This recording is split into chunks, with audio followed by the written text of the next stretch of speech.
What are we really here for? Why do we exist? Do you ever stop and ask that question or consider that question? Probably not. It's a little bit of a deep thing to jump into on a random evening like this, but just think about it for a minute. Why are we here? There's really only a couple options. There's really only a couple potential answers. One of them is we are here by complete accident. That we are just the result of a series of elemental reactions, and one thing led to another, and cells, and all sorts of evolution took place, and here we are.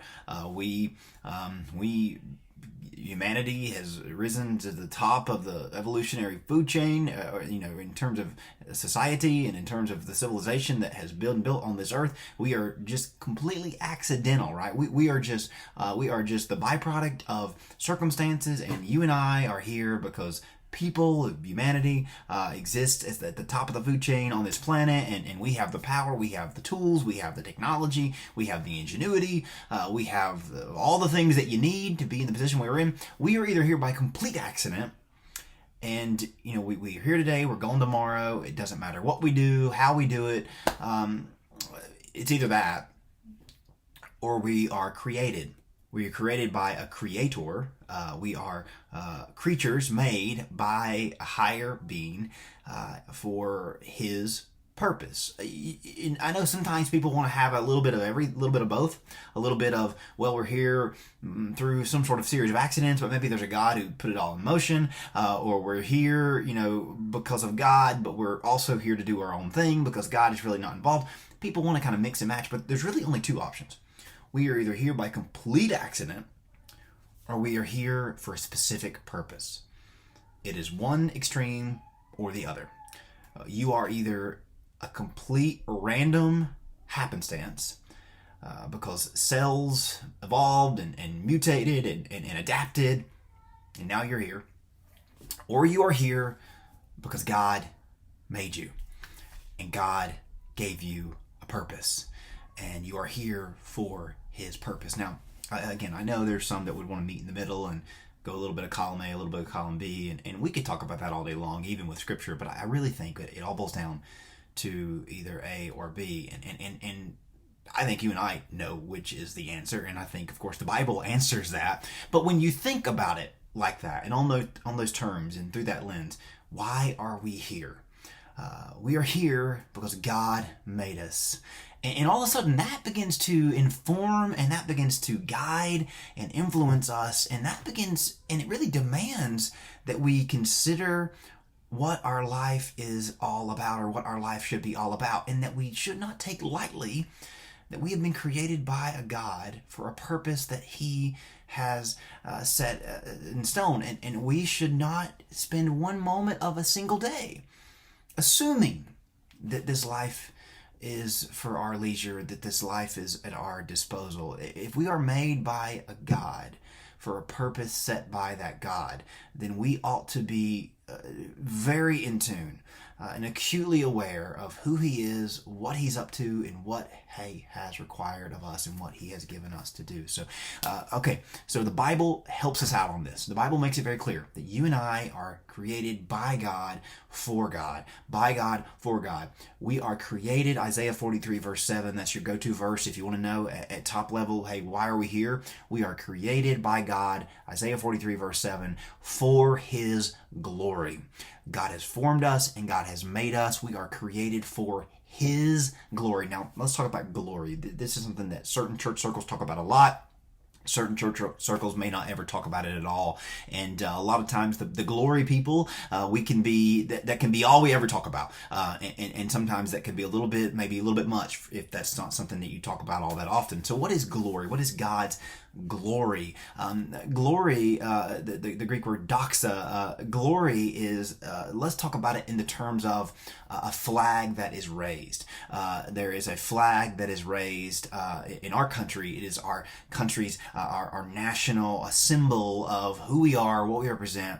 And the old saying about the British flag, right? The sun never set on the British flag because the empire of Britain, its glory was unending, right? When the sun set and the mainland, the flag was seeing the sunrise on the other side of the world. So think about it in those terms, that glory is like a flag that is raised by a kingdom or by some institution, and that glory, that flag, symbolizes the supremacy and the prowess and the worth of that country, of that whatever we're talking about, and it can go as far as your family, you and your little part of the world, your family, your people. You may have something that really represents your hard work. Maybe it's a business, maybe it's just something that you and your family live for, a thing that you're passionate about. And people know, hey, that is the work of their hands, and that's your glory, that is your pride and joy. You've heard that said, right? So again, think of glory like a flag that is raised, like something that represents the product of a group of people or of a family or so on and so forth. So if glory is like a flag, God's glory is that He is the supreme being of the universe, and that His flag is the only flag that should be at the very top of the pole, right? And His flag is waving, and His flag sends the signal that He is number one. So if we were created for God's glory, we're created to raise His flag. We're created to make His flag high and lifted up. And if His flag is high and lifted up, then we are doing what we have been called to do. We are fulfilling our purpose as a people. So if you think about it in those terms, we're created for God's glory. Ask yourself the question, are we raising God's flag to the top of the pole? Or are we raising some other flag? Are we raising our own flag? Are we raising our family's flag? Are we raising our company's flag, our country's flag? All these things that we're interested in and passionate about. Or are we raising God's flag? You and I were created for God's glory. And you and I were created to raise His flag to the top of the pole, because His flag is the only one that's going to be raised forever and going to fly forever and going to stand forever. So here's why living for God's glory should not be something that offends you or frustrates you or challenges you, because there's the people that say, well, living for God's glory, isn't that kind of selfish of God? But think about this. If God turned us all loose and said, go live for you and do what you want to do, and you and I are temporary beings, and our countries are temporary institutions, and our businesses and all of the things that we live for on this world, if you and I were turned loose to do what we want to do and live for this world, how good is God if He turns us loose to live for temporary institutions and things that are not going to last forever? God has told us, and God has shared with us His image. He has shared with us His essence and His glory, and He says, hey, live for me, because if you want to have an impact that goes beyond this short life, if you want to have an impact and live forever and ever and have your life mean something beyond this temporary time, you'll live for my glory, and you will enjoy the rewards of that in all eternity. The only way you and I have an eternity to look forward to is if we live for God's glory. Because if we live for our own glory, it has a beginning and has an end. Isaiah 40, verse 6 and 8 says, all flesh is as grass. All its beauty is like the flower of the field. The grass withers, the flower fades. The breath of the Lord blows on it. Surely we as a people are like grass. We wither and we fade, but the word of God stands forever. The name of God, the glory of God, never ends, never fades, never fails. So if you and I live for our own glory, we live for something that isn't going to be remembered. It isn't going to be thought that much of beyond our short life.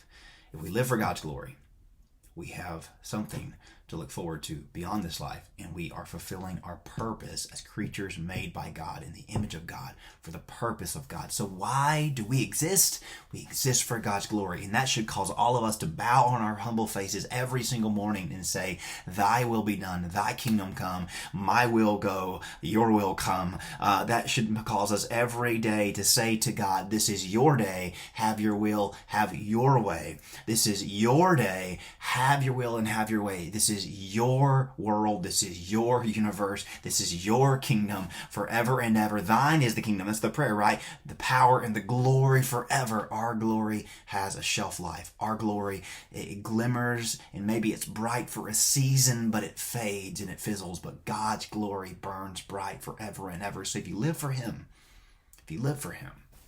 you never have anything to lose, but everything to gain.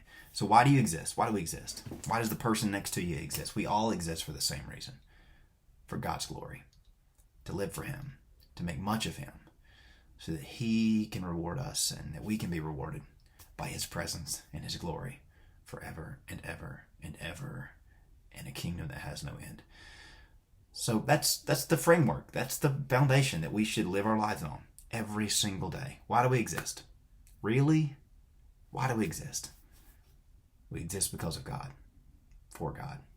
And just that simple premise can change the way you live each day. Thanks for joining us for this video today. If it's been a blessing to you, would you share and let everybody else know why we all have been given this life for God's glory and His glory alone. Take care.